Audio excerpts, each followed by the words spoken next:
Assalamualaikum warahmatullahi wabarakatuh. Ensiklopedia Al-Fatih kembali ke hadapan Anda untuk berbagi info Islami. Semoga menginspirasi aktivitas Anda hari ini. Dan jangan lupa klik tombol subscribe dan aktifkan notifikasi tombol lonceng agar tidak tertinggal berita terbaru dari Ensiklopedia Al-Fatih.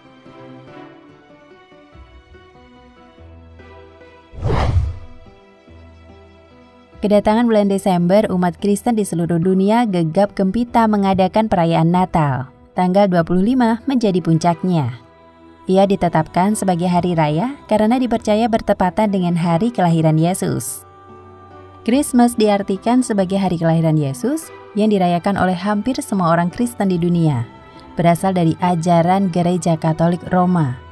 Padahal ajaran tersebut tidak terdapat dalam Alkitab dan Yesus pun tidak pernah memerintahkan kepada murid-muridnya untuk menyelenggarakannya.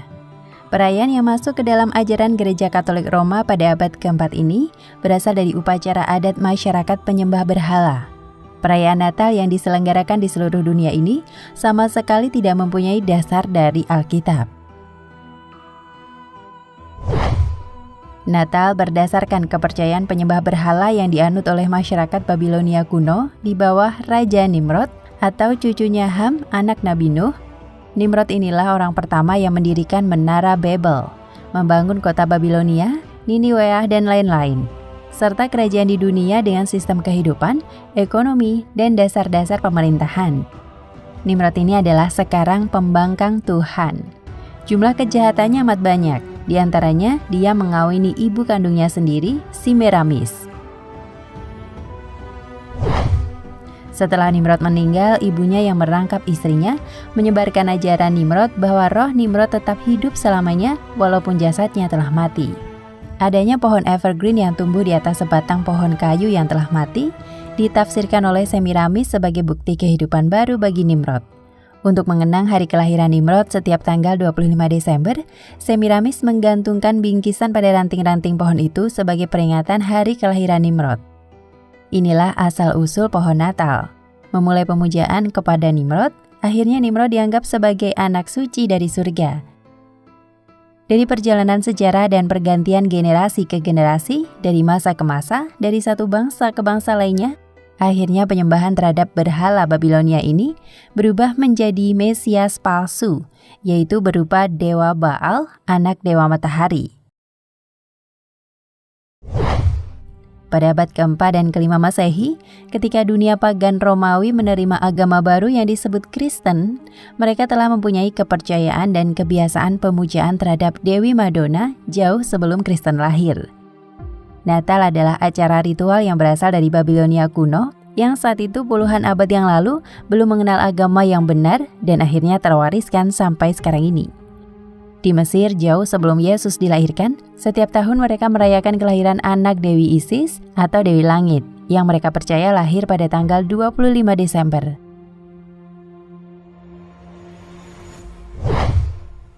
Para murid Yesus dan orang-orang Kristen yang hidup pada abad pertama tidak pernah sekalipun mereka merayakan Natal sebagai hari kelahiran Yesus pada tanggal 25 Desember. Dalam Alkitab atau Bible, tidak ditemukan walau satu ayat pun Tuhan maupun Yesus yang memerintahkan untuk merayakan Natal. Sebab perayaan setiap tanggal 25 Desember adalah perayaan agama paganis atau penyembah berhala yang dilestarikan oleh umat Kristiani. Upacara Natal adalah berasal dari ajaran Semiramis istri Nimrod yang kemudian dilestarikan oleh para penyembah berhala secara turun-temurun hingga sekarang ini dengan wajah baru yang disebut Kristen. Siapa sih Yesus itu? Menurut kepercayaan Kristen yang berkembang sekarang, ia adalah anak Tuhan yang punya ibu bernama Maria, seorang perawan yang tiba-tiba hamil dan melahirkan bayi. Berdasarkan beberapa literatur, Yesus mempunyai beberapa nama yang berbeda. Dalam bahasa Ibrani, ia disebut Yeshua. Bahasa Latin menyebutnya dengan Mesias. Muslim Indonesia memanggil ia dengan Nabi Isa alaihi salam. Dan di dalam Al-Quran disebutnya Isa Al-Masih atau Masih ibnu Maryam. Oleh umat Kristen, Yesus dianggap Tuhan mereka.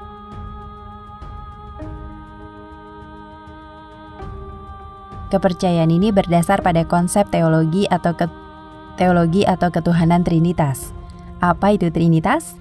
Adalah model teologi yang menyatakan bahwa Tuhan itu satu, tapi terdiri dari tiga, yaitu Tuhan Bapa, Yesus atau Tuhan Anak, dan Roh Kudus atau malaikat. Yesus diposisikan sewujud dengan Tuhan, begitu juga dengan Roh Kudus. Maka ketiganya dianggap sebagai Tuhan, karena sudah menjadi satu kesatuan dengan Tuhan yang semula, yaitu Tuhannya umat Kristen. Kepercayaan orang-orang Babilonia yang menyembah kepada ibu dan anak atau Semiramis dan Nimrod yang lahir kembali menyebar luas dari Babilonia ke berbagai negara di dunia dengan cara dan bentuk yang berbeda-beda, sesuai dengan bahasa di negara-negara tersebut. Di Mesir, dewa-dewi tersebut bernama Isis dan Osiris. Di Asia bernama Cybele dan Deois. Di Roma bernama Fortuna dan Jupiter. Juga di negara-negara lain seperti Cina, Jepang, Tibet, bisa ditemukan adat pemujaan terhadap Dewi Madonna jauh sebelum Yesus dilahirkan. Nah, kepercayaan-kepercayaan tersebut ditenggarai memberi pengaruh ke sebagian umat Kristen di zaman itu, sehingga mereka ikut menggunakan konsep teologi Trinitas. Tapi tidak semua penganut Kristen kayak gitu ya. Sebagian mereka tetap teguh berteologi Unitarian, atau hanya ada satu Tuhan. Dua kelompok ini sama besar. Kelompok Unitarian dipimpin Arius 256 hingga 336 Masehi. Sedang kelompok Trinitarian atau berteologi Trinitas dipimpin Athanasius 293 hingga 373 Masehi. Keduanya saling bermusuhan sehingga negara Romawi jadi kacau. Menyaksikan realitas tersebut, Kaisar Konstantin 280 hingga 337 Masehi yang seorang penganut paganisme dan sedang berkuasa pada masa itu mengadakan konsili atau musyawarah akbar di Nisea pada 325 Masehi. Konsili ini dikenal dengan nama Konsili Nisea alias Konsili Oikumenis I. Sebagai seorang paganis, ia menyodorkan konsep homoousios. Kedua pimpinan kelompok menafsirkan konsep itu dengan arti yang berbeda. Arius menafsirkan dengan Yesus berhubungan amat erat dengan Tuhan, tapi Athanasius menafsirkan lain. Yesus sewujud dengan Tuhan, maka ia pun Tuhan. Pasca konsili, pengikut Arius tidak puas dengan hasil konsili Nisea. Mereka terus mengadakan perlawanan. Hingga pada masa Kaisar Theodorus Agung, dibikinlah olehnya Konsili Oikumenis II di Konstantinopel. Karena ia anti-Arius, maka konsili itu tegas menetapkan bahwa anak Yesus sewujud dengan Bapaknya atau Tuhannya. Dan Roh Kudus pun sewujud dengan Tuhannya. Tuhan dianggap mempunyai tiga wujud, namun ketiganya jadi satu wujud. Nah, sejak itu Kristen dengan teologi Trinitas dinyatakan resmi sebagai agama yang sah di Romawi. Siapa yang menentang akan ditumpas. Dan benar, sebuah institusi baru dibentuk khusus buat pekerjaan ini. Namanya Institusi Akuisisi. Akhirnya pengikut Arius dibantai atau diusir dari Romawi. Buku-buku mereka dibakar. Di antara mereka melarikan diri ke negeri-negeri lain. Saat itu ajaran Arius masih ada, tapi jumlahnya sangat kecil. Hanya beberapa sekte-sekte kecil yang tersembunyi, sangat jauh jika dibandingkan dengan Kristen Trinitarian. Itulah sejarah mengapa Kristen yang berkembang di dunia saat ini bertuhankan Yesus, berkonsep Trinitas. Ternyata itu terjadi karena pengaruh agama pagan dan peran penguasa Romawi yang beragama pagan. Tragis memang.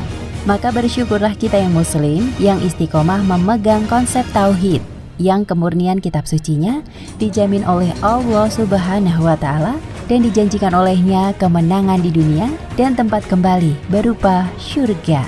Wallahu a'lam bishawab. Nah, pemirsa Ensiklopedia Al-Fatih, sampai di sini perjumpaan kita kali ini. Semoga menginspirasi.